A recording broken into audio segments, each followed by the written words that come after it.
Hello students, कैसे हैं आप सभी। मैं विकास राठौर स्वागत करता हूं talking text books living no child behind present from Kota to India teaching life, जहां पे आप लोगों को ओलंपियाड्स के साथ साथ स्कूल एग्जामिनेशंस की प्रिपरेशन जो है बहुत अच्छे से करवाई जा रही है।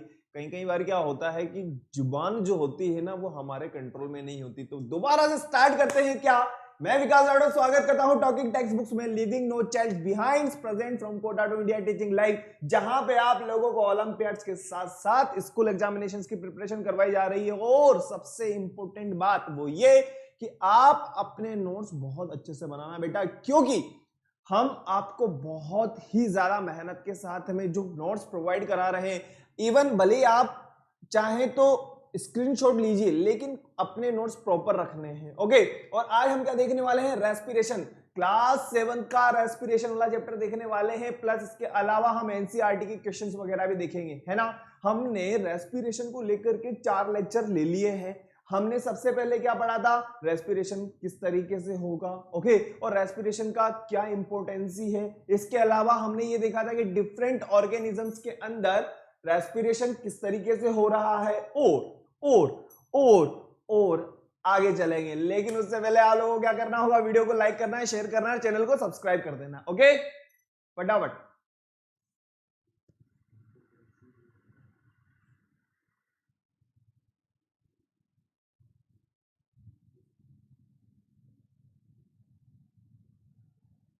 चलो चलो फटाफट से, जल्दी से, जहां पर भी उलझे हुए हो फटाफट से सुलझ जाओ बेटा, ठीक है। अरे भाई, चैप्टर जब फिनिश हो जाता है ना तो अलग ही स्माइल होती है चेहरे पे, है ना। अरे भाई यार, बहुत दिनों से हम जो है रेस्पिरेशन को लेकर के चल रहे थे। आज हमारा पूरा का पूरा आज लास्ट आने वाला है। ओके, फटाफट से। ओके, चलो चलो चलो चलो, जहां पर भी उलझो। लेकिन यार पहले यार फटाफट से इस काम को कर दो यार, लाइक तो करना ही है, शेयर भी करना है, और चैनल को सब्सक्राइब करना है। सब्सक्राइब करने के बाद में बेल आइकन अपने आप वो आपको बताएगा। ओके, और जो चीज अपने आप आए ना वो तो फिर अपन लेते ही, आप लोगों को पता है ना। चले आगे। तो आप लोगों को क्या करना होगा भाई, एक बार बताओ, गूगल प्ले पे जाने में कोई दिक्कत है क्या? कोई समस्या नहीं है, वहां जाना है, टेलीग्राम को डाउनलोड कर लेना है। डाउनलोड करने से होगा क्या, ये होगा कि जो टेलीग्राम के ऊपर आप लोगों के लिए डीपीपी वगैरह है, स्टडी मटेरियल है, प्रैक्टिस पेपर्स हैं, एक्सपेक्टेड क्वेश्चंस हैं, और भी अदर मटेरियल जो हम लोगों ने आप लोगों के लिए प्रोवाइड किया है, जो हमारी टेक्निकल आप लोगों के लिए मेहनत कर रही है, आप इजीली उसको एक्सेस कर सकते हो बेटा। यहाँ पे आप लोगों को सैंपल पेपर्स अवेलेबल हो जाएंगे, ताकि आपकी प्रैक्टिस बहुत अच्छे से हो सके। ओके, कोई दिक्कत नहीं, बस आप लोगों को क्या करना होगा, टेलीग्राम को डाउनलोड करना है और सिंपल सा ही कोड यूज करना है, ताकि आप हमारे टेलीग्राम को ज्वाइन कर चुके होंगे। चले आगे। तो 6th क्लास के लिए अलग है, 7th के लिए अलग है, 8th के लिए अलग है, 9th के लिए अलग है, और 10th के लिए अलग है। फटाफट से देखो यार बेटा, है ना। और भी शानदार तैयारी करने के लिए हमें क्या करना होगा, टॉकिंग टेक्स्ट बुक की वेबसाइट पे जाना होगा, www.talkingtextbooks.in। ओके, अब आप यहां पे जब जाओगे तो आपको अपनी रिलेवेंट क्लास के अकॉर्डिंग आपको क्लासेस देखनी है। जैसे कि यहाँ पे एग्जांपल की अगर मैं बात करूं तो 6th क्लास का बना हुआ है, जिसमें आप लोगों को study material, live recorded classes, expected questions, homework, weekly quizzes, इसके अलावा पेरियोडिक टेस्ट पेपर, और हमारी पूरी टीम का आप लोगों को एक पर्सनल अटैचमेंट मिल रहा है। जैसा कि जिन स्टूडेंट्स ने टॉकिंग टेक्स्ट बुक से सब्सक्रिप्शन लिया हुआ है, वो बच्चे हमसे किस तरीके से अटैचमेंट है उनको पता है। ओके, और उनकी क्वेरीज हम लोग बहुत अच्छे से सोल्व कर भी रहे हैं। ओके ना। तो आप लोगों को क्या करना होगा, बाय नाउ पे क्लिक करना होगा। बाय नाउ पे क्लिक जैसे ही करेंगे आप सेकंड नंबर की विंडो पे आ जाएंगे, और यहाँ पे आप लोगों को मिलने वाला है 30% डिस्काउंट। लेकिन उसके लिए आप लोगों को सिंपल सा कोड यूज करना है, वो है VR लाइव। क्या है बेटा, VR लाइव। जैसे आप ये कोड यूज करोगे आपको 30% का डिस्काउंट मिल जाएगा। यानी कि 9000 में से अगर 2700 डिडक्ट हो जाएंगे तो ये वाला पैकेज आपको ओनली 6300 में अवेलेबल हो जाएगा। जैसे आप बाय पैकेज पे क्लिक करोगे, आप अपनी सुविधा अनुसार जो उसमें आप लोगों को अच्छा लगे, जिस चीज को आपको मतलब जिसमें आपकी बेनिफिशियल हो, उस हिसाब से आप अपना पेमेंट कर सकते हो। लेकिन फिर भी अगर कोई बात हो, कोई समस्या हो, कोई दिक्कत हो, तो आप लोगों को यहाँ पे बहुत ही सुनहरे नंबर नजर आ रहे होंगे, 9549041111। जैसे आप यहाँ पे कॉल करोगे, आपकी समस्या का समाधान हो जाएगा 100%, मेरी गारंटी। चले एक बार देख लो।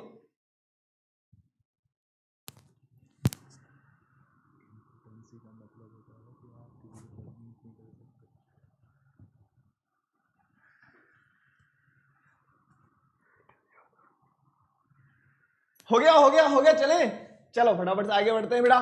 देखो आज हम देखने वाले हैं लेक्चर नंबर 5 रेस्पिरेशन का, जिसके अंदर हम देखने वाले हैं एनसीईआरटी के बारे में। तो एनसीईआरटी ने हमें कुछ एक्टिविटीज बताई हैं, फटाफट से उनके बारे में डिस्कस करेंगे। लेकिन उससे पहले I promise to listen to the complete lecture and make proper notes of it so that I can become a smart student. फटाफट से करो बेटा यार।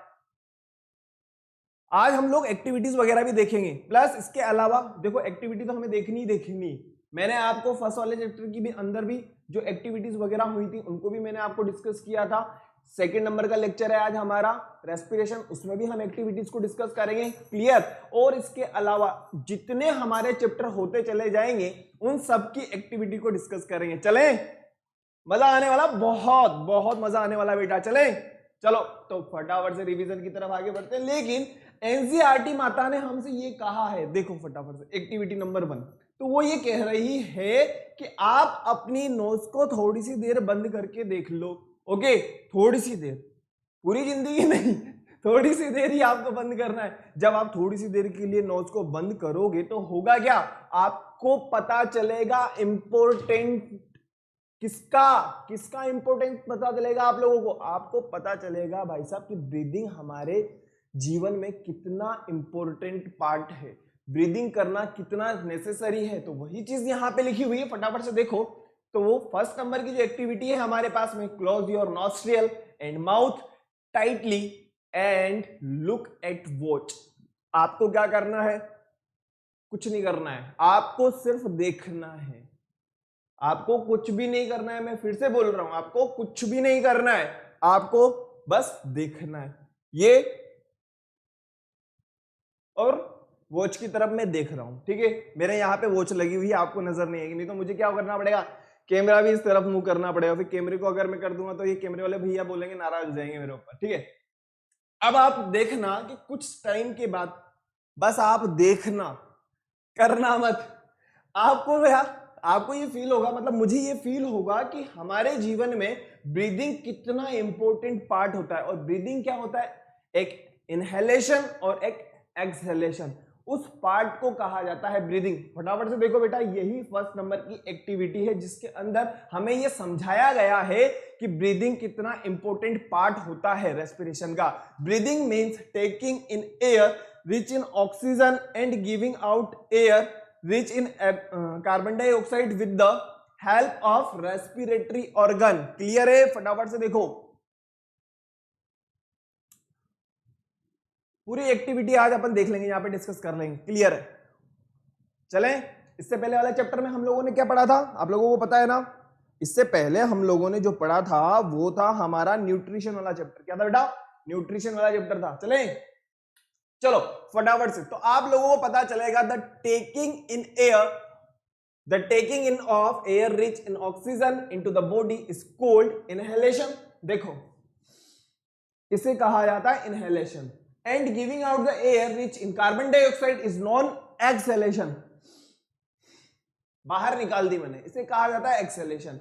इट इज कंटिन्यूस प्रोसेस, बिल्कुल सही बात है, हमेशा लगातार चलता आ रहा है जिस दिन से आप इस दुनिया में आपका प्रादुर्भाव हुआ है। क्लियर। इवन आप जब अंदर थे, मतलब इस दुनिया में भी नहीं आए थे, मतलब एक सीक्रेट दुनिया में थे, उस टाइम की भी बात बता रहा हूं मैं। वहां पे भी आप रेस्पिरेशन में जो ब्रीदिंग वाला पार्ट होता है ना वो कर रहे थे। ओके, और अगर कंटिन्यू नहीं होता तो दिक्कत आ जाती। The number of times the person breathes in the minute is termed as breathing rate. अब आप एक मिनट में कितनी बार ब्रीथ कर रहे हो वो आपकी ब्रीदिंग रेट कहलाएगी। समझ में आया कि नहीं, आप एक मिनट में कितनी बार एक इनहेलेशन और एक एक्सहेलेशन कर रहे हो उसे कहा जाता है ब्रीदिंग रेट। क्लियर है। ये एक्टिविटी नंबर 1 का उद्देश्य है कि भाई ब्रीदिंग रेट क्या होती है, एक्सहेलेशन क्या होता है, इनहेलेशन क्या होता है। Both inhalation and exhalation takes place, और उसे कहा जाएगा एक breath. A breath means one inhalation and one exhalation is known as breath. मतलब अब एक मिनट में आप जितनी लोगे उसे कहा जाएगा ब्रीथ रेट। आई होप बिल्कुल क्लियर हो गया होगा बेटा। कोई दिक्कत है तो बताओ, नहीं है ना, होनी भी नहीं चाहिए यार। हेलो हेलो हेलो हेलो, चलें। मतलब मैं ये मान सकता हूं फर्स्ट एक्टिविटी आपको बिल्कुल क्लियर हो गई है ना। चलें आगे, चलिए अब नेक्स्ट नंबर की अपन बात करते हैं, ब्रीदिंग, सॉरी, एक्टिविटी नंबर 2। सबसे पहले इस इमेज को एक बार निहार लो, नजरों में बसा लो। ओके, आप कभी डॉक्टर के गए होंगे है ना, तो डॉक्टर ने वो स्टेथोस्कोप लगा करके देखा भी होगा और वो आपसे पूछता भी है, सांस लो, जोर से लो, ऐसे बोलता है कि नहीं बोलता है ना, मुंह दिखाओ, तो वो सब चीजें चेक करता है। तो वो क्या चेक कर रहा है, आपकी ब्रीथ वगैरह को चेक कर रहा है कि हाँ भाई नॉर्मल तो है ना, कोई समस्या तो नहीं आ रही ना। अगर कोई इस टाइप की कोई समस्या हो तो पहले तो इस समस्या को समाधान करेंगे, फिर जो मेन समस्या होगी उसका तो समाधान करना ही है। तो वही चीज यहाँ पे लिखी हुई बेटा, on an average an adult human being rest breath in and out 15 to 18 times, मतलब कि एक मिनट में वो 15 से 18 बार, कितनी बार, 15 से 18 बार ब्रीथ करता है ड्यूरिंग हैवी एक्सरसाइज, जब ज्यादा एक्सरसाइज की जरूरत हो। जब मान लो बहुत ज्यादा एक्सरसाइज हो रही है, कहने का मतलब मैंने आपको बोल दिया कि ये साइकिल है, ये साइकिल आपको 1 घंटे तक चलानी है और मैं यहाँ पे खड़ा हूं डंडा लेके। ओके अब आपको के साथ में क्या समस्या होगी, आप यही कहोगे सर चला तो लेंगे, लेकिन लेकिन लेकिन एक बात बताओ मुझे आप, क्या हमारी ब्रीथ जो रेट है, हमारी जो ब्रीदिंग रेट है वो इंक्रीज होगी कि नहीं होगी? बिल्कुल होगी यार, बिल्कुल होगी।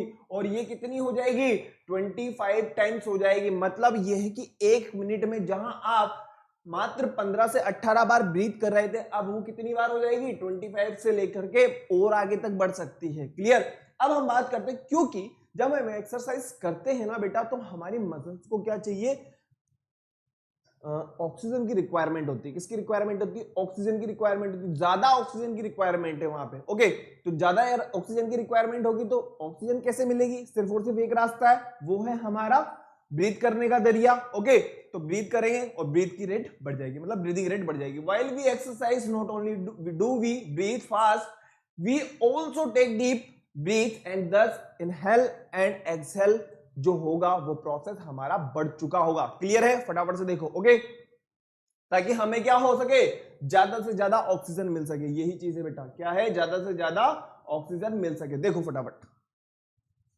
क्लियर है भाई? ज्यादा ऑक्सीजन लेने के लिए तो काम कर रहे हैं ना हम लोग।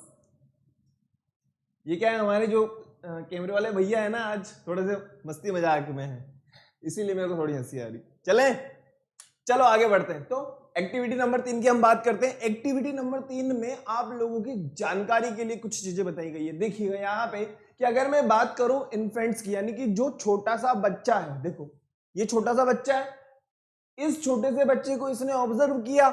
ओके, ऑब्जर्व करने के बाद में इसने बताया कि 30 to 60 breath per minute for infants who is 0 to 6 month. सोच करके देखो, जो छोटे छोटे बच्चे होते हैं उनकी सांस बहुत जल्दी जल्दी चलती है, बहुत ज्यादा जल्दी चलती है। ओके, और उनकी ब्रीदिंग रेट जो होती है वो ज्यादा होती है। नेक्स्ट अपन बात करें 25 to 30 breath per minute for infants who 6 to 12 months. जब वो थोड़ा सा बड़ा हो जाएगा तो ज्यादा थोड़ा कम हो जाएगा। नेक्स्ट अपन बात करें 20 to 30, किनके लिए हो जाएगी, चाइल्ड्स के लिए हो जाएगी, जो कहां से कहां तक होंगे, 1 से लेकर के 5 साल तक की अपन बात करते हैं। और 12 से 20 कितनी होगी, जो 6 से लेकर के 11 साल के बच्चे होंगे। और 12 से लेकर के 18 की अगर अपन बात करें तो 12 से लेकर के जो बूढ़े लोग होते हैं। अब यार बूढ़े लोगों का काम भी क्या है, चुपचाप बैठे रहते है ना, काम बहुत है बेटा, ऐसी बात नहीं है। ओके, लेकिन हमारी तरह वो मतलब इतना एनर्जेटिक वाला काम नहीं हो सकता उनसे, है ना, क्योंकि एक उम्र का भी फर्क पड़ जाता है। क्लियर? मैं किसी को दोष नहीं दे रहा हूं। चले आगे, चलिए फटाफट से देखो, हो गया? चलें, देखो एक्टिविटी नंबर 3 समझ में आ गया ना। तो activity number 1, activity number 2, activity number 3 clear है? चलें आगे, चलिए आगे बढ़ते हैं। अब हम बात करते हैं एक्टिविटी नंबर 4। अब आपका कोई दोस्त होगा, हो गई सही, ऐसी बात थोड़ी ना, बिना दोस्त के तो जीवन हो ही नहीं सकता, ऐसा मुमकिन ही नहीं है। बिना दोस्त के काम नहीं चलेगा। ओके, एक दोस्त होता है जिससे हम सारी की सारी बातें कह सकते हैं, है ना। तो आपका कोई कोई दोस्त होगा, अब आपने उससे बोला यार मैं एक काम करता हूँ, इंच टेप लेकर के आता हूँ। ओके, मतलब उसमें इंचेस होते हैं और वो पूरा का पूरा टेप होता है, ठीक है। अब उस इंच टेप से आपने एक एक्टिविटी करी जो आप लोगों को यहाँ पे नजर आ रही थी, पहले एक बार देखो फिर आगे बढ़ेंगे अपन। एक्टिविटी नंबर 4 की बात है, आपको आपका दोस्त कह रहा है यार तू एक काम कर, डीप ब्रीथ ले, मतलब क्यों ना है, मतलब गहरी सांस ले ले एक बार। ओके, अब आपने बोला, उसने जैसा बोला और आपने ले लिया, ठीक है। Measure the size of chest, अब आपको क्या करना है, चेस्ट की साइज को आपको मेजर करना है, ठीक है। अब आप क्या करोगे, मेजर करोगे तो आप लोगों को थोड़ी सी साइज बड़ी हुई नजर है। अब आपने बोल दिया, आपके दोस्त ने फिर बोला अब तू एक काम कर, पूरी की पूरी सांस बाहर निकाल दे जितनी भी तेने भर रखी है। क्लियर है। अब आपने जैसे सारी की सारी सांस भरी हुई थी सबको बाहर निकाल दिया, और बाहर निकालने के बाद में वापस इंच टेप से आपके दोस्तों ने, आपने बोला जल्दी कर यार मेरे को सांस नहीं आ रही जल्दी कर, ठीक है। और आपके दोस्तों ने फटाफट से नापा, तो वहां पे भी हमें डिफरेंस मिलेगा। वही एक्टिविटी है और कुछ नहीं है। ओके, तो we can understand the mechanism of breathing by simple model, मतलब हम ये मैकेनिज्म समझ सकते हैं कि हमारा ब्रीदिंग का जो सिस्टम है, ब्रीदिंग में हम एयर ले रहे हैं तो हमारे चेस्ट की जो साइज होती है वो बड़ी हुई हो जाती है, और जब हम ब्रीद आउट कर चुके होते हैं तो हमारे चेस्ट की साइज छोटी हो चुकी होती है। ओके, मतलब प्रेशर और वॉल्यूम का ये इनवर्स रिलेशन हमें समझ में आ गया। क्लियर है। एक्टिविटी नंबर 4 क्लियर हो जाना चाहिए बेटा। ओके, ओके ना, प्लीज यार ओके ओके बोल दिया करो, मेरे को अच्छा लगता है। चले, चलिए अब अपन आगे बढ़ते हैं। रेस्पिरेशन, फटाफट से, जो स्टूडेंट हमारे साथ में नए जुड़े हैं, जो पुराने हैं उनके तो कोई दिक्कत है ही नहीं, उनको तो सब समझ में आ रहा है ना। लेकिन जो बच्चा आज नया है उसके लिए अपन बात करते हैं फटाफट से। Respiration, the metabolic process whereby organism obtain energy from the food, the bodily process of inhalation and exhalation. Respiration ऐसा प्रोसेस है जिसके अंदर हमें क्या मिलती है, एनर्जी मिलती है। क्या मिलती है बेटा, एनर्जी मिलती है। क्या मिलती है, एनर्जी मिलती है। और एनर्जी किसके थ्रू मिलेगी, जब हम ऑक्सीजन लेंगे। ओके, तो ब्रीदिंग और सेल्यूलर रेस्पिरेशन में अंतर क्या है, डिफरेंस क्या है, फटाफट से एक बार देखो फिर मैं आप लोगों को समझाऊंगा। देखो, ब्रीदिंग की अगर मैं बात करूं तो ये एक एक्सटर्नल प्रोसेस होता है। कैसा प्रोसेस होता है बेटा, एक्सटर्नल प्रोसेस होता है, मतलब कि हम हमारे एनवायरमेंट के अंदर, बाहर जो एयर है उसी को तो अंदर ले रहे हैं ना, ये ब्रीदिंग वाला प्रोसेस हो गया। लेकिन अगर रेस्पिरेशन की अगर मैं बात करूं तो ये एक इंटरनल प्रोसेस होता है, सेल्यूलर प्रोसेस होता है। क्लियर, कैसा प्रोसेस होता है, सेल्यूलर प्रोसेस होता है जो इंटरनल साइड में होगा। इंटरनल रेस्पिरेशन या cellular respiration involves utilization of oxygen to release energy in the cells, मतलब फूड का ऑक्सीडेशन होगा, तो ऑक्सीडेशन हो रहा है मतलब हमें क्या मिल रही है, एनर्जी मिल रही है ना। And removal of the waste such as carbon dioxide in water vapour produce during oxidation. Breathing की अगर अपन बात करें, इसमें सिर्फ और सिर्फ सिंपल सी बात होती है, हम क्या करते हैं इसमें, ब्रीदिंग जो होता है कैसा प्रोसेस होता है, बॉडीली प्रोसेस होता है, हमारी बॉडी को करना पड़ा है, इनहेलेशन और एक्सहेलेशन करना पड़ रहा है ना। It is the metabolic process breaking down, मतलब इसमें क्या होगा, ग्लूकोज का ब्रेकिंग डाउन होगा ताकि हमें क्या मिल सके, एनर्जी मिल सके। और ग्लूकोज का ब्रेकिंग डाउन होगा तो वो क्या बनाएगा, ऑक्साइड और वाटर, सॉरी कार्बन डाइऑक्साइड और वाटर। अरे भाई हम लोग क्या कर रहे हैं, हम लोग कार्बन डाइऑक्साइड को तो रिलीज कर रहे हैं ना, कार्बन डाइऑक्साइड को रिलीज कर रहे हैं। क्लियर हो गया। चलें आगे। इसके अंदर कोई एनर्जी प्रोड्यूस नहीं होती, इसमें एनर्जी प्रोड्यूस होती है, आप लोगों को पता है ही सही, है ना। This process takes place between cells of the body and external environment, hence it is the external process. और अगर इसकी हम बात करें, ये क्या है, इंटरनल प्रोसेस है। हमें नहीं पता कि हमारी बॉडी के अंदर ऑक्सीडेशन ऑफ फूड किस तरीके से हो रहा है, हमें नहीं पता कि कार्बन डाइऑक्साइड किस तरीके से हमारी बॉडी से, हमें हाँ इतना पता है कि हम सांस ले रहे हैं और सांस को छोड़ रहे हैं। क्लियर, फटाफट से देखो।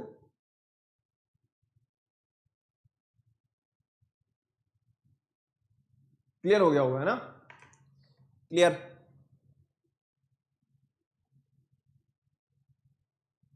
चले, चलो नेक्स्ट हम बात करते हैं टाइप्स ऑफ रेस्पिरेशन। तो आप लोगों को मैंने बताया है कि एरोबिक रेस्पिरेशन होता है और एनाएरोबिक रेस्पिरेशन होता है। तो सबसे पहले आप लोगों के पास में आया है एनाएरोबिक रेस्पिरेशन। ऐसा रेस्पिरेशन जो किसके एब्सेंस में होगा बेटा, ऑक्सीजन की एब्सेंस में होगा। ओके, और जब ऑक्सीजन की एब्सेंस में होगा तो ऑब्वियसली सीधी सी बात है, ब्रेकिंग डाउन तो यहाँ पे भी होगा। तो ग्लूकोज का जो ब्रेकिंग डाउन होता है, यहाँ इथेनॉल बनेगा, कार्बन डाइऑक्साइड भी निकलेगा और एनर्जी भी निकलेगी। जब यहां पे एनर्जी निकलेगी तो हमें एनर्जी यहां पे कम मिलेगी, ओनली 2 एटीपी ही मिलेगी। कितनी मिलेगी? ओनली 2 एटीपी ही मिलेगी। ओके, क्लियर है? चले आगे, चले ना, एक बार देख लो बेटा फटाफट से। The breaking down of glucose in the absence of oxygen into ethanol, carbon dioxide and water to release energy is called anaerobic respiration।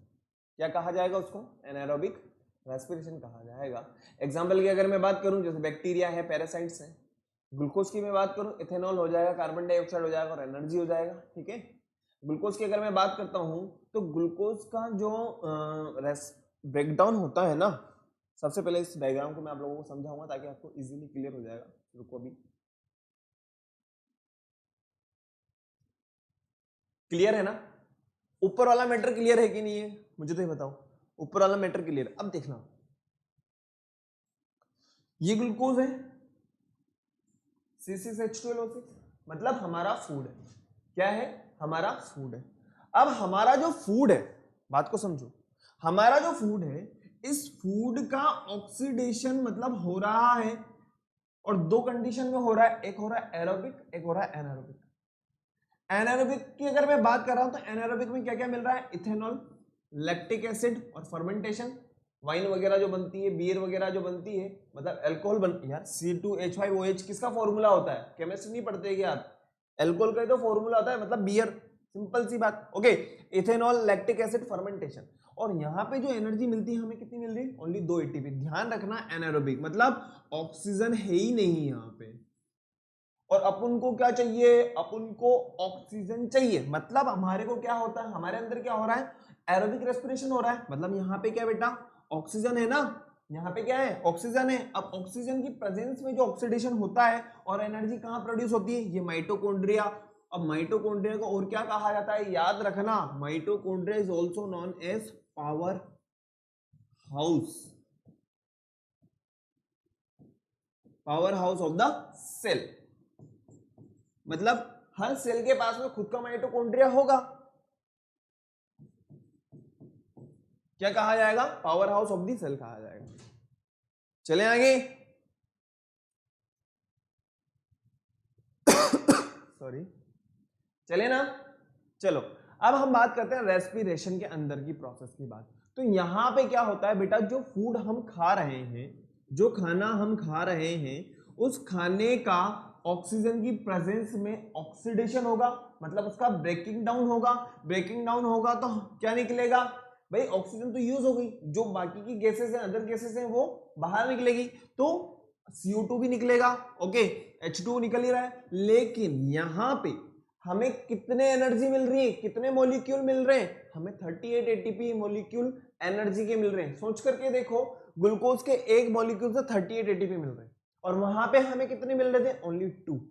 बताया ना मैंने इससे पहले आप लोगों को, देखो ना यहाँ पे कितने मिल रहे हैं? Only 2 ATP, only 2 ATP. Clear है? चलें आगे, देखो energy is release in the form of ATP, यानी कि एडिनोसाइन ट्राइफॉस्फेट। एटीपी की फुल फॉर्म क्या है? एडिनोसाइन ट्राइफॉस्फेट है। क्या है बेटा? एडिनोसाइन ट्राइफॉस्फेट है। क्लियर है? एक बार फटाफट से इस इमेज को निहार लो, नजरों में बसा लो, बस फिर आगे बढ़ते हैं अपन। ओके, आज क्या ये हमारे जो कैमरे वाले भैया ना थोड़े मस्ती में है। ओके, चलो आगे बढ़े। चलिए चलिए चलिए, देखो energy is release in the form of ATP. किसकी फॉर्म में होता है? एटीपी की फॉर्म में होता है। किसकी फॉर्म में होता है बेटा? एटीपी की फॉर्म में होता है। और एटीपी की फुल फॉर्म क्या होती है? Adenosine triphosphate. 1 mole of glucose, एक ग्लूकोज के मोलिक्यूल से, 1 मोल ऑफ ग्लूकोज, एक ग्लूकोज के मोलिक्यूल से हमें कितनी एनर्जी मिलती है? 38 एटीपी मिलती है। कितनी मिलती है? 38 एटीपी मिलती है। सबसे पहले इसको लिख लो फटाफट से, एक बार लिख लो बेटा।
चले बेटा, देखो अब आप लोगों को ये चीज समझ में नहीं आ रही होगी सर ये एटीपी का मतलब क्या है।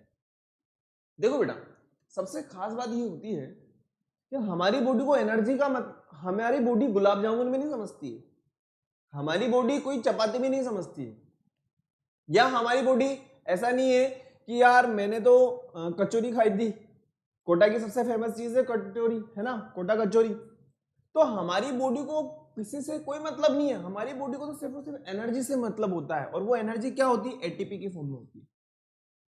और ये ऐसा मैकेनिज्म है कि जो हमारी बॉडी ही बना सकती है। अगर मान लीजिए अगर ऐसा कहीं मार्केट के अंदर मिलती तो हम एक बकेट उठा करके लेके आ जाते और पी जाते, ऐसा कुछ है ही नहीं। ओके, तो जो एटीपी है वो करेंसी है, मतलब therefore ATP is called currency of the cell, मतलब एनर्जी की करेंसी। क्लियर है? आई होप क्लियर हो जाना चाहिए। ओके, चले आगे। ओके, मेटाबॉलिज्म क्या होता है सर? मैंने आप लोगों को बहुत सी बार बता दिया है। कुछ होनहार स्टूडेंट्स हैं हमारे जो मुझे मेटाबॉलिज्म का मतलब बताएंगे फटाफट से, मैं उनके कमेंट का इंतजार कर रहा हूं।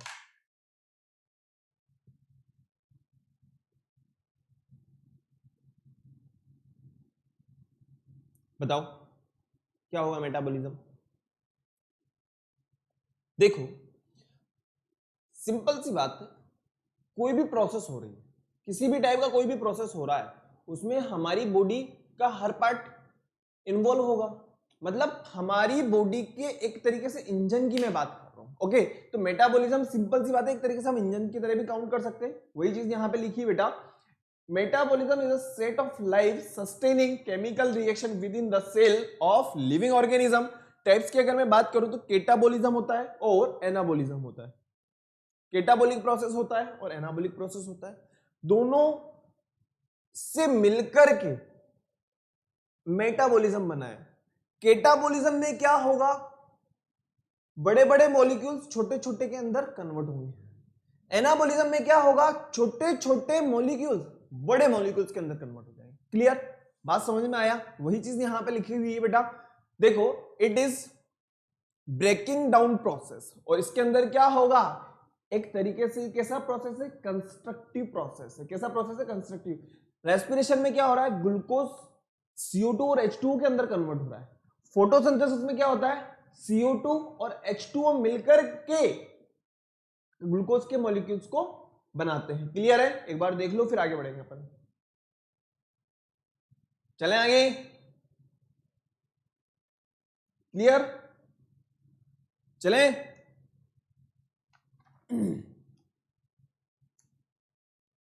हो गया? चलो नेक्स्ट अपन बात करते हैं रेस्पिरेशन और ट्रांसपिरेशन इन प्लांट्स। अब आप लोगों को पता होगा कि प्लांट्स किस तरीके से, सबसे पहले आप लोग इस इमेज को देखिए।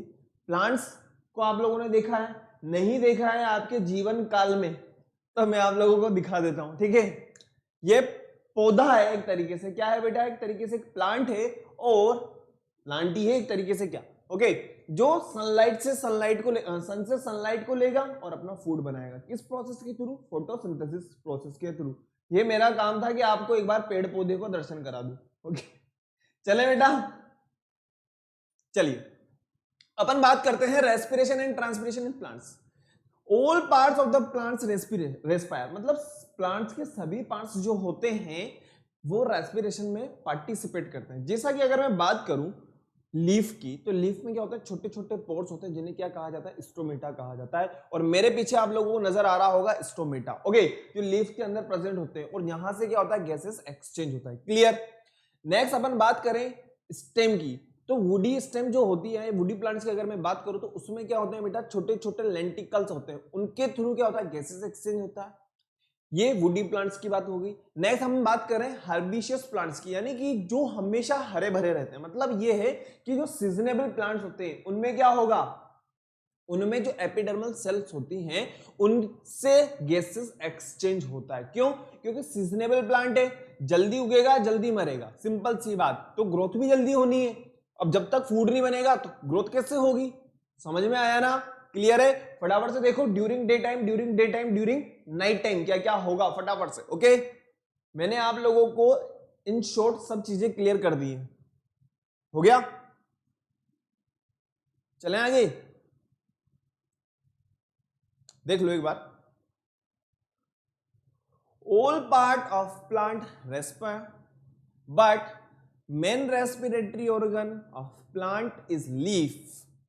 Gases like oxygen and carbon dioxide enters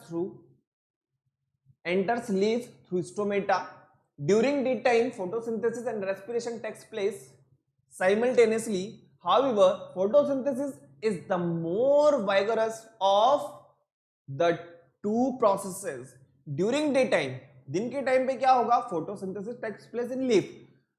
carbon dioxide from the atmosphere is taken in and oxygen by diffusion process out the leaf through stomata. During night photosynthesis does not take place. Night के time पे photosynthesis होगा ही नहीं.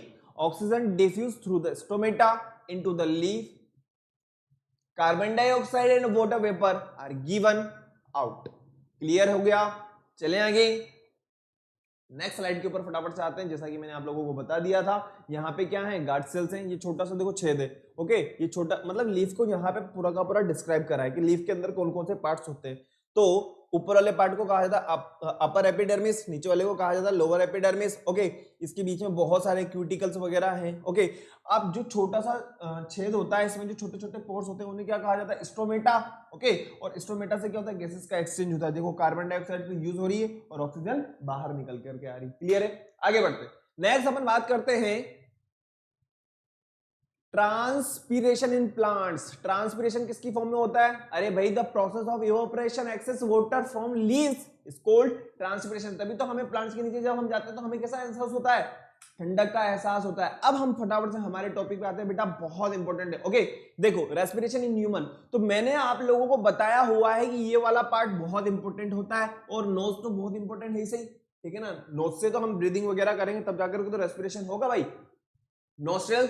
Nostril से pharynx में आएगी air, pharynx से होती हुई ट्रेकिया, ट्रेकिया से होती हुई ब्रोंकाई, ब्रोंकिया से होती हुई ब्रोंक्यूल्स, ब्रोंक्यूल से होती हुई लंग्स, और लंग्स से होने के बाद में एल्वलाई. और एल्वलाई में क्या होगा, एल्वलाई के अंदर होता है actual gases exchange in human body. Clear, फटाफट से देखो. Respiration in human takes place in lungs. The path of air in the respiratory system can be shown in the follows. इसी तरीके से होगा बेटा पूरा का पूरा प्रोसेस. ये आपको लर्न करना होगा. Nostril, pharynx, trachea, bronchi, bronchioles, lungs, alveoli. ठीक है, चलें आगे. चलिए, अब सबके बारे में एक एक बार मैं आप लोगों को फटाफट बताता चला जाता हूं. नोस्ट्रियल्स की अगर मैं बात करूं तो आप लोगों को यहां पे जो नजर आ रहे हैं एक्सटर्नल नोस्ट्रियल, ठीक है, जिनके थ्रू मैं क्या करूंगा, एयर इन करूंगा. और यहाँ पे क्या प्रेजेंट होते हैं, हेयर्स प्रेजेंट होते हैं. नेजल केविटी की अपन बात करते हैं, यहाँ पे क्या प्रेजेंट होते हैं, यहाँ पे हेयर प्रेजेंट होते हैं जो प्यूरिफिकेशन का काम करते हैं. ओके, विंड पाइप की अगर मैं बात करूं जो एयर को कंटेन करेगी. ब्रोंकाई की अगर मैं बात करता हूं तो जो ट्रेकिया होता है वो दो पार्ट के अंदर डिवाइड हो जाता है. जो ट्रेकिया होता है वो दो पार्ट के अंदर, ये ट्रेकिया है, ये दो पार्ट के अंदर डिवाइड हो गया ब्रोंकाई. और ब्रोंकाई भी बहुत सारे ब्रांचेस के अंदर कन्वर्ट हो जाती है, उन्हें कहा जाता है ब्रोंकियोल्स. क्लियर है, फटाफट से देखते चले जाइए. लंग्स तो वहां पे होगा ही होगा. ओके, एल्वलाई जो एक्चुअल गैसेस का एक्सचेंज हो रहा है. Lungs have large surface made up of tiny air sac. Alveoli it is surrounded by blood vessels where exchange of gases takes place through the diffusion between alveoli and blood vessels. और हमारे blood में, हमारा जो blood है उसमें क्या होती है, आरबीसीज होती हैं, डब्ल्यूबीसीज होती हैं, प्लस प्लेटलेट्स वगैरह होती हैं. ओके, फटाफट से देखो फिर आगे बढ़ेंगे बेटा. ब्रोंकाई जो होती है वो वापस से किसमें कन्वर्ट हो जाती है, अरे भाई जो ब्रोंकाई होती है where they divided in several branches is called bronchioles.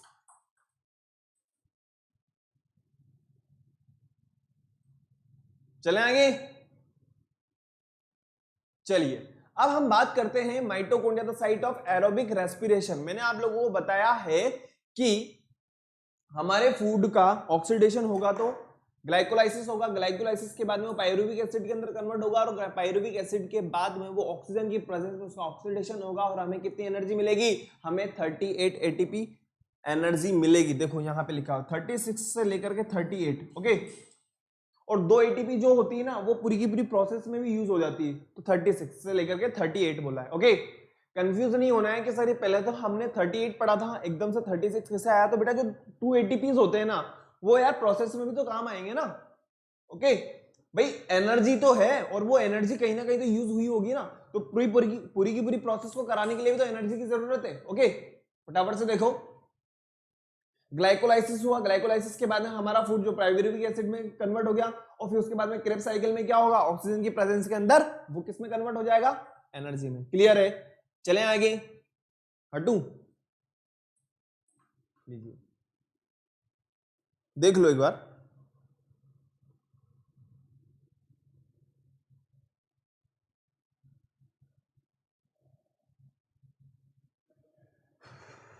चलिए आगे बढ़ते हैं।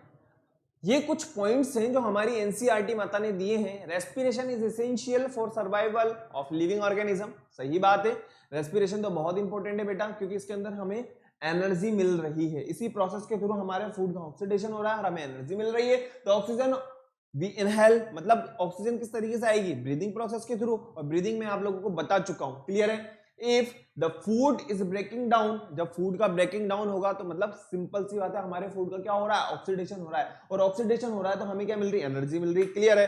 फटाफट से वापस से दूसरा पॉइंट है, ड्यूरिंग हैवी एक्सरसाइज। आपको पता है जब हम एक्सरसाइज ज्यादा करते हैं तो उस टाइम पे हमारी बॉडी में कौन सा वाला रेस्पिरेशन होता है, एनारोबिक रेस्पिरेशन होता है, और हमारी ब्रीदिंग रेट बढ़ जाती है। Clear? Breathing is a part of respiration, या respiration is a part of breathing? Breathing is a part of respiration. Clear?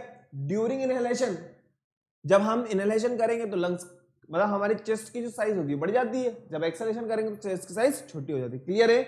चलें आगे।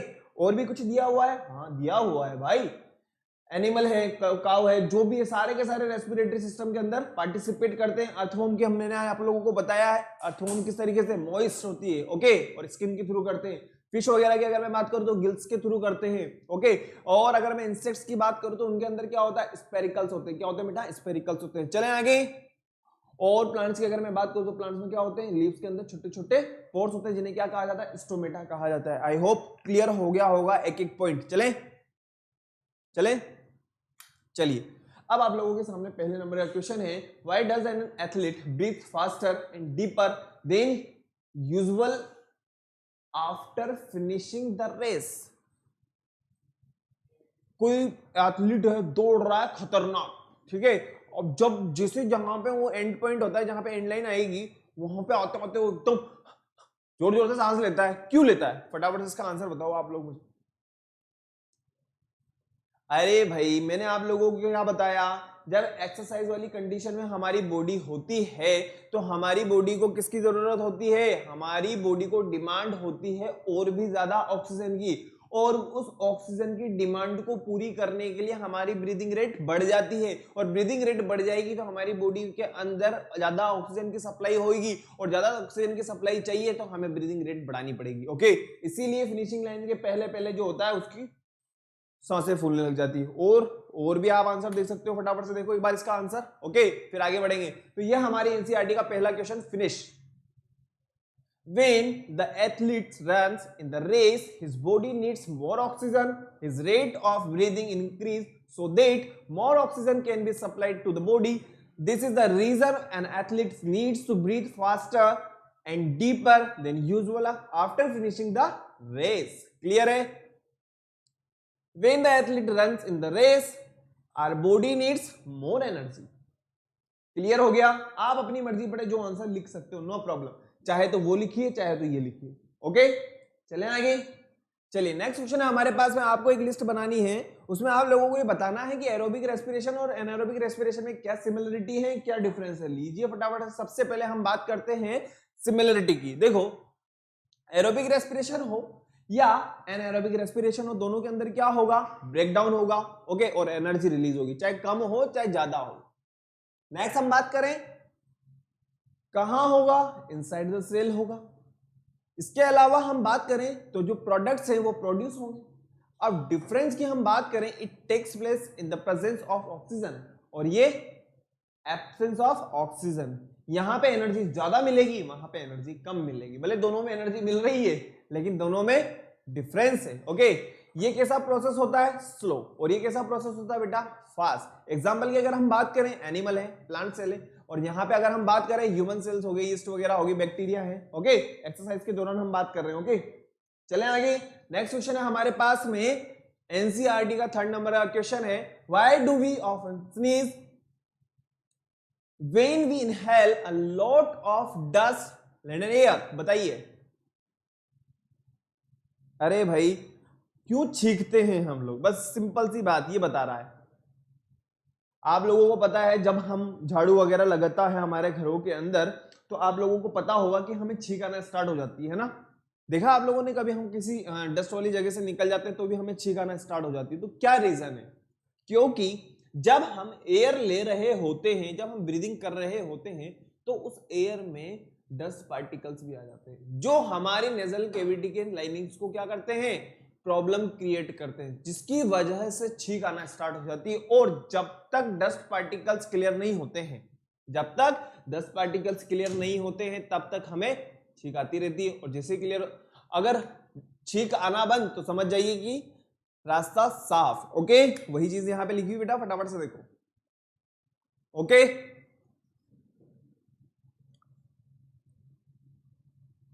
क्वेश्चन नंबर 3 बिल्कुल क्लियर हो गया होगा। क्वेश्चन नंबर 4 पे आते हैं। 4th वाला जो है एक्टिविटी से रिलेटेड है शायद, इसीलिए मैंने यहां पे नहीं दिया, कोई दिक्कत वाली बात नहीं है। अब आप लोगों को बताना है कि इन cockroach air enters the body, किसके जरिए एयर जो है कॉकरोच में जाएगी? Lungs, gills, spiracles and skin. बताइए, बताओ। मैंने आम लोगों को इंसेक्ट्स पढ़ाए थे, वो बच्चा मुझे बता सकता है। इंसेक्ट के अंदर मैंने बताया था ना बेटा, इंसेक्ट में किसके थ्रू होता है? स्पेरिकल के थ्रू होता है। Very good. नेक्स्ट हम बात करें ड्यूरिंग हैवी एक्सरसाइज, जिम कर रहे हैं तगड़ी वाली, डोले शोले बना रहे हैं, ठीक है। During heavy exercise we get cramps in the legs due to accumulation of, बताइए बताइए बताइए, किसकी वजह से हो रहा है? कार्बन डाइऑक्साइड की वजह से, अल्कोहल की वजह से, लैक्टिक एसिड की वजह से, या फिर वाटर की वजह से? बताओ।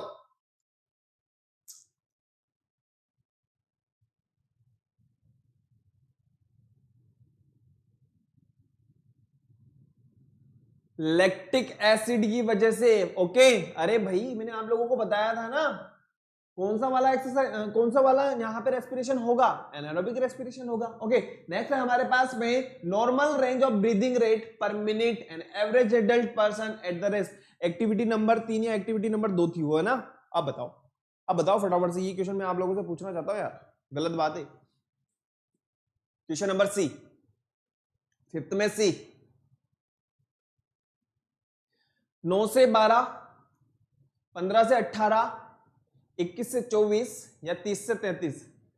अरे भाई उसने एवरेज आदमी की बात करी है, तो 15 से लेकर के 18 तक हो सकती है। ओके, और अगर ज्यादा एक्सरसाइज करेगी तो क्या होगा? वो 25 तक बढ़ सकती है। 21 से 25, 24 हमारा आंसर होगा। ओके, नेक्स्ट क्वेश्चन है हमारे पास में, during exhalation the rib cage, जब आपने एयर को बाहर निकाल दिया तो क्या होगा? रिब केज का क्या होगा ये पूछना चाह रहे हैं। जो हमारे लंग्स होते हैं, लंग्स को कौन प्रोटेक्शन प्रोवाइड कर रहे हैं? Rib cage. तो रिब केज का क्या होगा? Move outward, move downward, move upwards, do not move at all? बताइए। अरे भाई करके देख लो, ऊपर आ गए, मूव डाउनवर्ड। क्लियर है? चलें आगे। नेक्स्ट क्वेश्चन है हमारे पास में, और यार ये मिलाने वाले क्वेश्चन तो हम लोगों को बहुत अच्छे से आते हैं। फटाफट से देखो, 1 मिनट, ये थोड़ा सा प्रॉब्लम वाली बात हो गई है। देखो बेटा, ये जो है ना, ये चेस्ट कैविटी है पूरा, है ना, ये ऑपरेटर की वजह से हो जाता है, कोई दिक्कत वाली बात नहीं है। क्लियर है? देखो, आपको बताना है कि यीस्ट किससे रिलेटेड है। यहाँ पे ईस्ट जो है वो किससे रिलेटेड है? और एक मिनट में आप लोगों को एक चीज और बता दूं, ये तो चेस्ट केविटी है, ये लंग्स एंड स्किन है। क्लियर है? ये नीचे वाला हमारे किसी काम का नहीं, कोई दिक्कत वाली बात नहीं। ओके, देखो इसकी बात बताओ फटाफट, ये किससे रिलेटेड होगा? अर्थवॉर्म से, गिल्स से, अल्कोहल से, चेस्ट से, या स्टोमेटा से, या लंग्स और स्किन से? मैंने आप लोगों को बताया था जो अल्कोहल बनती है वहां पे फर्मेंटेशन होगा, और ईस्ट किसमें हेल्प करते हैं? फर्मेंटेशन में तो करते हैं। डायाफ्राम की बात कर रहे हैं, डायाफ्राम क्या होता है बताइए फटाफट से? Earthworm, gills, chest, stomata, lungs या स्किन? बताइए फटाफट। नेक्स्ट क्वेश्चन का आंसर मैं आप लोगों से पूछना चाहता हूं, डायाफ्राम किससे रिलेटेड होगा बेटा? अरे भाई एक बार बताओ, हमारी जो चेस्ट केविटी है उससे रिलेटेड होगा कि नहीं होगा डायफ्राम? और ये हमारी चेस्ट केविटी। क्लियर? चले आगे। नेक्स्ट क्वेश्चन है हमारे पास में स्किन। स्किन से कौन करता है रेस्पिरेशन? बताओ फटाफट। स्किन से करते हैं अर्थवॉर्म। ओके, लीव्स की अगर मैं बात करूं तो लीव्स से कौन कर, लीव्स के थ्रू क्या होगा? मतलब लीव्स में क्या प्रेजेंट होते हैं? स्टोमेटा प्रेजेंट होते हैं ना, और स्टोमेटा प्रेजेंट होगी, स्टोमेटा से रेस्पिरेशन होगा। ओके, फिर हम बात करते हैं, देखो ये तो पूरा का पूरा चेस्ट केविटी उससे रिलेटेड है, इसको काट दो। एक मिनट में आप लोगों की सुविधा के लिए लिख देता हूं यहाँ पे, कोई बात नहीं, हो जाती गलती, नो प्रॉब्लम। चले आगे, देखो इसको भी मैं काट देता हूं। ये है पूरा का पूरा लंग्स एंड स्किन। देखो अब आप लोगों के सामने है यहाँ पे फिश। बताओ फटाफट से, फिश का काम किससे होगा? फिश के पास में गिल्स होंगे तो उसका काम होगा। अब क्या बचा? फ्रॉग बचा, और फ्रॉग का काम किससे होगा? बताओ फटाफट। उसका काम जो है लंग्स से भी होगा, जब धरती के ऊपर होगा, और पानी के अंदर चला जाएगा तो किससे होगा? स्किन के थ्रू होगा। क्लियर है? बिल्कुल क्लियर है। नीचे हमारे ट्रेकिया लिखा हुआ है बेटा, ये ट्रेकिया है, ट्रेकिया ट्रेकिया लिखा हुआ है, जो हमारे किसी काम का नहीं है। क्लियर है? सब कुछ हो गया है। चले आगे। अब आप लोगों को सही गलत का फैसला करना है। अब आप लोगों के हाथ में, फटाफट मुझे बताते चले जाओ। पहले में क्या होगा? During heavy exercise the breathing rate of a person slow. किसी बात करते हो यार, किसी को एक तो एक्सरसाइज भी करवा रहे हो और उसको बोलो धीरे ले सांस, बेचारा मर जाएगा, फट जाएगा। बिल्कुल गलत बात है, फॉल्स हो जाएगा। ओके, नेक्स्ट क्वेश्चन है हमारे पास में, plants carry out photosynthesis only during day time और रेस्पिरेशन ओनली नाइट टाइम। कैसी बात करते हो? फॉल्स है बेटा, फॉल्स है, गलत है, बिल्कुल गलत बात। और यहां पे भी मैं कर देता हूं बिल्कुल गलत बात। चलो क्वेश्चन नंबर 3 पे आ जाओ। Frogs breathe through their skin as well as lungs. वाह, बिल्कुल सही बात है।